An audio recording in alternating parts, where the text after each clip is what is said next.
মোৰ নাম দৈথুনৱাৰী, মোৰ ঘৰ চিম্বৰগাঁও বাজাৰ, কোকৰাঝাৰ ডিষ্ট্ৰিক্ট। মই এইটো APC এক্সাম মোৰ ছেকেণ্ড এটেম্প আছিলে। মই যোৱাবাৰো ভাইভা দিছিলোঁ, যোৱাবাৰ ক্লিয়াৰ নহ'ল। এবাৰ মই ACS পাছ কৰিলোঁ। কষ্ট বুলি ক'লে এইটো এক্সামৰ কাৰণে আপোনাৰ কষ্টটো লাগিবই। আপুনি যদি আপোনাৰ নিজৰ ভিজনটো ক্লিয়াৰ কৰি ৰাখে, আপুনি কিবা এটা এক্সাম দিব লৈছে আৰু যিটো এক্সামত আপোনাৰ কষ্টটো মাষ্ট হয়, সেইটো আপুনি কষ্ট কৰিব লাগিব। মই যোৱাবাৰ 2018 পৰা আৰম্ভ কৰিছিলোঁ প্ৰিপেৰেশ্যন। তাৰ পৰা প্ৰিপেৰেশ্যন কৰি পেলাই মই যিমান পাৰোঁ কষ্ট কৰি আছিলোঁ, ঘৰত থাকি পেলাইও আৰু বেলেগ মই গুৱাহাটীতো আছিলোঁ। তাৰ পৰা পঢ়ি পেলাই এবাৰ এক্সামটো দিলোঁ আৰু ক্লিয়াৰ হৈ গ'ল। ইয়াৰ প্ৰথম ক্ৰেডিটটো যাব মোৰ মা।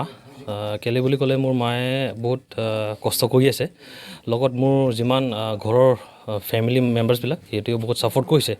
যিহেতু মই লাষ্ট 4 years মই কষ্ট কৰিছিলোঁ, সেইটো কাৰণে সিহঁতক মই ধন্যবাদ দিওঁ। লগতে মোৰ যিমান আগৰ টিচাৰ্ছবিলাক আছে সিহঁতকো মই ধন্যবাদ দিছোঁ।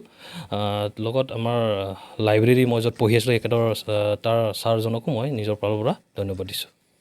মোৰ স্কুলিং মই জৱাহৰ নৱোদয় বিদ্যালয় কোকৰাঝাৰৰ পৰা কৰিছোঁ। তাৰপিছত মই graduation electronics and communication engineering Dibrugarh ইউনিভাৰ্চিটিৰ পৰা কৰিছোঁ। তাৰপিছত মই মাষ্টাৰ্ছ ইন টেকন'লজি ইন বায়' ইলেক্ট্ৰনিক্স ফ্ৰম তেজপুৰ ইউনিভাৰ্চিটি, মই তেজপুৰ ইউনিভাৰ্চিটিৰ পৰা কৰিছিলোঁ। আপোনাৰ এইটো এটা সমাজৰ দায়িত্ব বুলি যদি আপুনি চবেই ভাবে কি মই এটা সমাজৰ এটা মানুহ হৈ পেলাই যদি সমাজৰ কাৰণে কাম কৰিম, আপুনি সেই কাৰাপশ্যনটো আপোনাৰ মেটাৰ নহয়। তাৰ পৰাও যদি চৰকাৰে যদি কেইটামান মেজাৰ্ছটো লয়, মই ভাবোঁ কাৰাপশ্যনটো কম হৈ যাব। মই আশা কৰিছোঁ যিমান পাৰোঁ মোৰ ফালৰ পৰা, যিহেতু মই সমাজৰ কাৰণে কাম কৰিবলৈ বহুত ভাল পাওঁ। মই সেইটো কাৰণে মই ভাবিছোঁ কি মই ফিউচাৰত মোৰ সমাজৰ ক্ষেত্ৰত মই যিমান পাৰোঁ ইমান আপোনাৰ কণ্ট্ৰিবিউশ্যন দিবলৈ চেষ্টা কৰিম। সেইটো মই আশা ৰাখিছোঁ।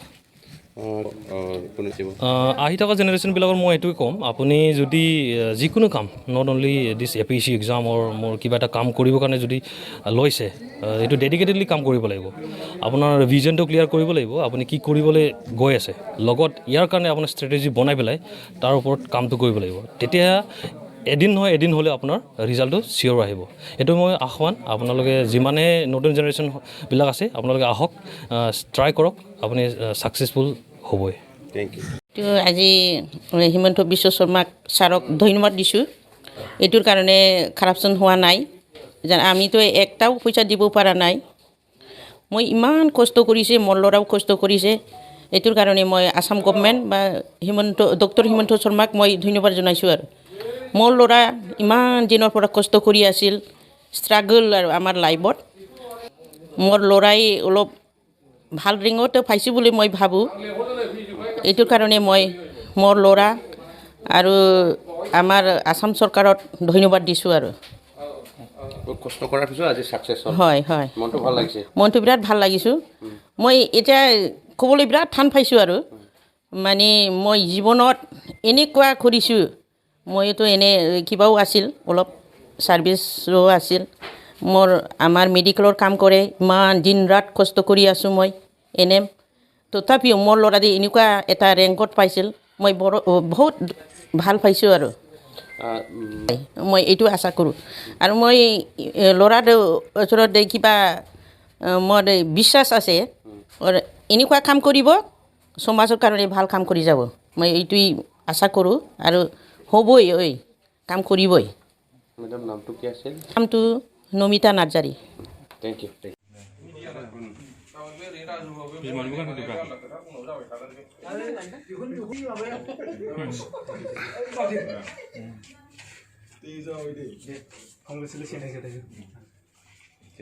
মই হব দিলে